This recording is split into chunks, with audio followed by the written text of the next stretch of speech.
इस वीडियो में हम देखेंगे आउटपुट टैक्स क्या होता है और इनपुट टैक्स क्या होता है।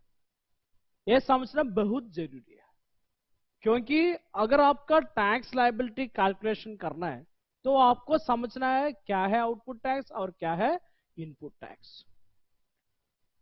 तो हम देखेंगे tax liability formula, output tax का क्या मीनिंग होता है, इनपुट टैक्स का क्या मीनिंग होता है, इनपुट टैक्स क्रेडिट क्या होता है और आईटीसी एंड सप्लाई चेन क्या होता है।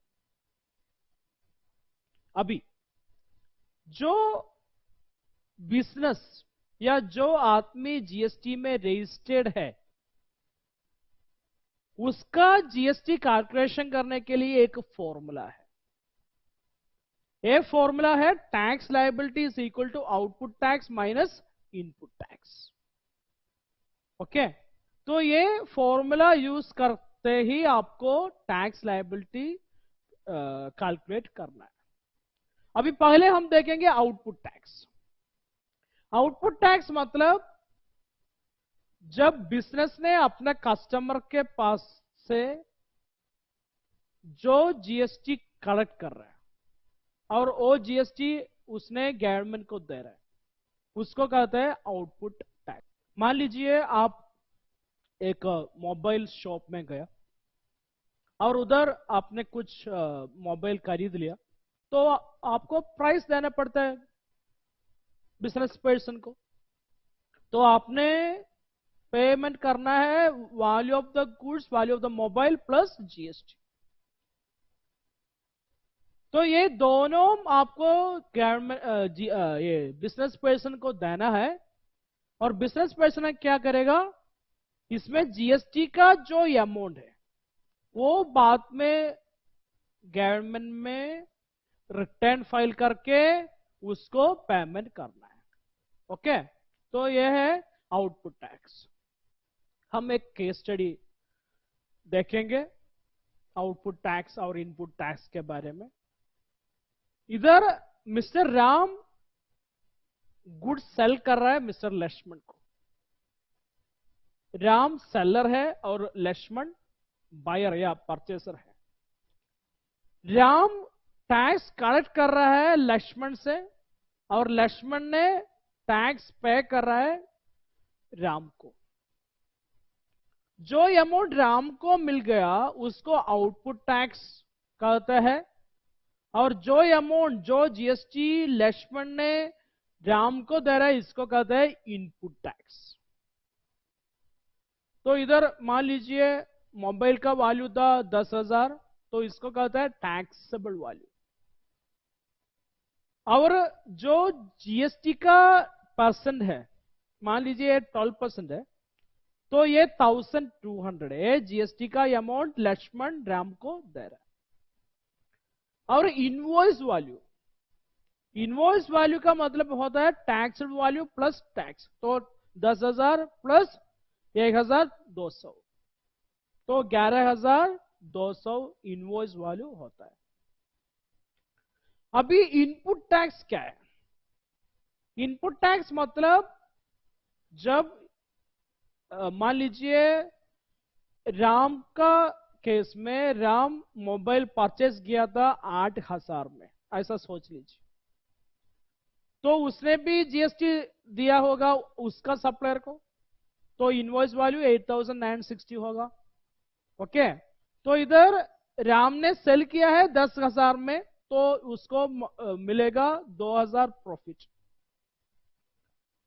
और ये राम ने आउटपुट टैक्स कलेक्ट किया 1,200 और इनपुट टैक्स दिया उसका सप्लायर को 960। तो आउटपुट टैक्स है 1,200, इनपुट टैक्स है 960, इसका डिफरेंस है 240। ये जीएसटी लायबिलिटी होता है। ये जीएसटी लायबिलिटी गवर्नमेंट को देना है राम। अभी हम लक्ष्मण के बारे में भी सोचेंगे। लक्ष्मण राम को दिया 1,200 जीएसटी।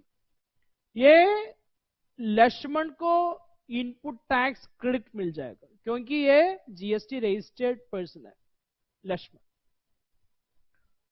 तो ट्रांजैक्शन अच्छी तरह समझ लीजिए। लक्ष्मण ने 1200 राम को दिया, राम ने ये गवर्नमेंट को दिया, और जब लक्ष्मण ने अपना रिटर्न फाइल करेगा तो इसका इनपुट टैक्स क्रेडिट मिल जाएगा। इनपुट टैक्स क्रेडिट मतलब output tax minus input tax. तो अगर आप रजिस्टर्ड है तो आपको जो इनपुट जीएसटी आपका सप्लायर को दिया है, इसका इनपुट टैक्स क्रेडिट मिल जाएगा। मतलब आपका जो आउटपुट टैक्स अमाउंट है उससे आपको ये इनपुट टैक्स डिडक्ट कर सकता है। अभी ये केस स्टडी आपको दिखाता हूं कि टैक्स कैसे कैलकुलेट कर रहे हैं। एक जीएसटी प्रैक्टिशनर है, उसका सर्विसेज है GST filing, income tax filing, consultancy वगैरह। तो जीएसटी फाइलिंग से उसको मिल रहा है 50,000, इनकम टैक्स फाइलिंग से 20,000 और कंसल्टेंसी से 10,000 मिल रहा है। पूरा 80,000 मिल रहा है। तो जीएसटी आ रहा है 9,000, 3,600, 1,800, जैसे 14,400 is the total GST GST practitioner is collecting. वो अपना कस्टमर से कलेक्ट कर रहा है, इसको कहते हैं output tax 14,400। So total invoice value है 59,000, 23,600, 11,800, टोटल 94,400 इनवॉइस वैल्यू होता है। अभी एक्सपेंसेस के बारे में देख लीजिए। रेंट होता है 20,000, इसका जीएसटी भी आता है। टेलीफोन चार्जेस है 2,000, इसका भी जीएसटी है। इंटरनेट चार्जेस है 1,000, इसका भी जीएसटी है। तो इधर इनपुट टैक्स होता है 4,140, तो आउटपुट टैक्स है 14,400, इससे इनपुट टैक्स 4,140 डिडक्ट करेगा और 10,260 बाकी आ जाएगा, वो टैक्स लायबिलिटी है। तो ये गवर्नमेंट को पेमेंट करना है। मान लीजिए मई महीने का है तो जून 20 से पहले इसका पेमेंट करना है। अभी दूसरे एक एग्जांपल ले लेगा। अभी एक स्वीट शॉप बेकरी के बारे में सोचेंगे। इधर बिस्कुट सेल कर रहा है, केक्स एंड कुकीज सेल कर रहा है, और पिज्जा और सीड्स सेल कर रहा है। इधर वैल्यू होता है 50,000, 20,000, 10,000, पूरा मिला के 80,000 का सेल हो रहा है। इधर आप देख लीजिए जीएसटी भी आता है, जैसे 9,000 है, 3,600 है, 500 है।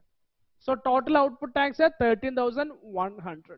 टोटल इनवॉइस वैल्यू है 93,100। अभी इसका कुछ एक्सपेंसेस भी है, जैसे परचेस है, रेंट है, मार्केटिंग एक्सपेंसेस है, तो इसका भी जीएसटी आता है। तो इसका जीएसटी आता है जो 7,400 है, इसको कहते हैं इनपुट टैक्स। तो आउटपुट टैक्स के से ये इनपुट टैक्स डिडक्ट करेगा 13,100 माइनस 7,400। ये बाकी जो है ये टैक्स लायबिलिटी आ जाएगा 5,700। ये 5,700 टैक्स लायबिलिटी गवर्नमेंट को पेमेंट करना है। अभी इनपुट टैक्स और सप्लाई चेन के बारे में देखेंगे। अगर कोई भी इंडस्ट्री है, कोई भी बिजनेस है, तो आपको ये पांचों पर्सन को देख सकता है। जैसे सप्लायर ऑफ रॉ मटेरियल्स और सर्विसेज है, जो मैन्युफैक्चरर को रॉ मटेरियल्स वगैरह देता है। मैन्युफैक्चरर का क्या करेगा, ये रॉ मटेरियल्स और सर्विसेज यूज करके फिनिश्ड गुड्स मैन्युफैक्चरिंग करेगा, और मैन्युफैक्चरर ये डिस्ट्रीब्यूटर को दे देंगे, डिस्ट्रीब्यूटर ये रिटेलर को दे देंगे, और रिटेलर कस्टमर को दे देंगे। इसमें सप्लायर, मैन्युफैक्चरर, डिस्ट्रीब्यूटर और रिटेलर रजिस्टर्ड है। ओके, तो उसको कहते हैं B2B ट्रांसैक्शंस। अभी इधर सब ये बिजनेसेस को इनपुट टैक्स क्रेडिट क्लेम कर सकता है, तो गवर्नमेंट को कोई इनकम नहीं मिलता है। लेकिन जब कस्टमर ने रिटेलर से कुछ गुड्स या सर्विसेज लेता है, गुड्स लेता है, खरीदता है, तो उसको कहते हैं business to customer transaction, B2C transaction. तो उधर गवर्नमेंट को इनकम मिलता है। जो जीएसटी कस्टमर ने रिटेलर को देता है, ये गवर्नमेंट के लिए इनकम है। क्योंकि कस्टमर को इनपुट टैक्स क्रेडिट का फायदा नहीं मिलता है। अभी जीएसटी रिटर्न्स है, वो आपको समझना है। आपको 2 रिटर्न साधारण स्थिति में फाइल करना है नॉर्मल पर्सन को। जीएसटीआर 1 रिटर्न है जिसमें आउटवर्ड सप्लाईज और आउटपुट टैक्स का डिटेल्स भरना है, फाइल करना है। और जीएसटीआर 3 भी रिटर्न है जिसमें आपको टैक्स लायबिलिटी कैलकुलेट करके भरना है। मतलब आपको पेमेंट करना है output tax minus input tax formula लेके टैक्स लायबिलिटी कैलकुलेट करने के बाद। ओके, अभी जीएसटीआर 2 भी स्टेटमेंट है जिसमें आपको इनपुट टैक्स क्रेडिट के बारे में सारा डिटेल्स मिल जाएंगे। इसके बारे में बाद में देखेंगे। ओके, तो इस वीडियो में हम देखा था कि ये आउटपुट टैक्स क्या होता है, इनपुट टैक्स क्या होता है और टैक्स लायबिलिटी कैसे कैलकुलेट कर सकता है। धन्यवाद।